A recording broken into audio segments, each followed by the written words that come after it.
సంతానమిచ్చు దేవునికి మహిమ కలుగునుగాక. ప్రియ స్నేహితులందరికీ దివ్య వాక్యోదయం. ఈనాటి పాఠ్యభాగము ఆదికాండము 21:7. శారా పిల్లలకు స్తన్యమిచ్చునని ఎవరు అబ్రహాముతో చెప్పును? నేను అతని ముసలితనమందు కుమారుని కంటిని కదా అనెను. ఇది విశ్వాస విజయం. అబ్రహాము గారు శారాల ఉమ్మడి విజయం. విశ్వాసపు విషయాలలో భార్యాభర్తల మధ్య ఏకత్వము, అన్యోన్యత ఉండడం చాలా కష్టం. ఎక్కడో ఒక చోట వారు వ్యతిరేకిస్తారు.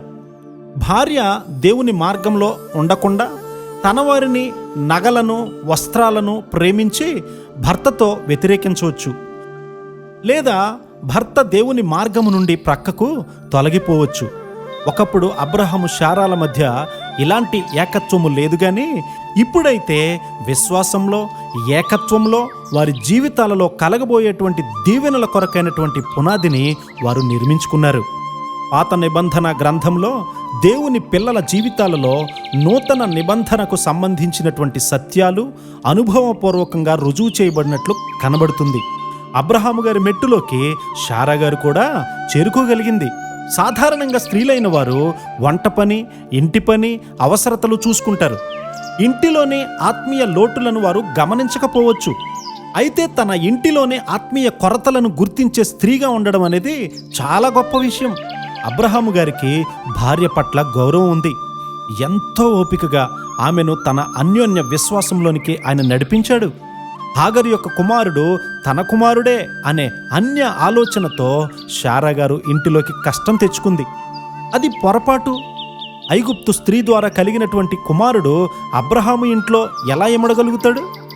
ఇష్మాయేలు గారికి తల్లి యొక్క ఐగుప్తు స్వభావం ఉంది. ఆమెకు విశ్వాసం అంటే తెలియదు. ఒక స్త్రీగా సహజ వనరులపై ఆధారపడింది. అయితే శారా వ్యత్యాసమైనటువంటి విశ్వాసి. తనను తల్లిగా దేవుడు చేయగలడు అనే విశ్వాసం కలిగి ఉంది.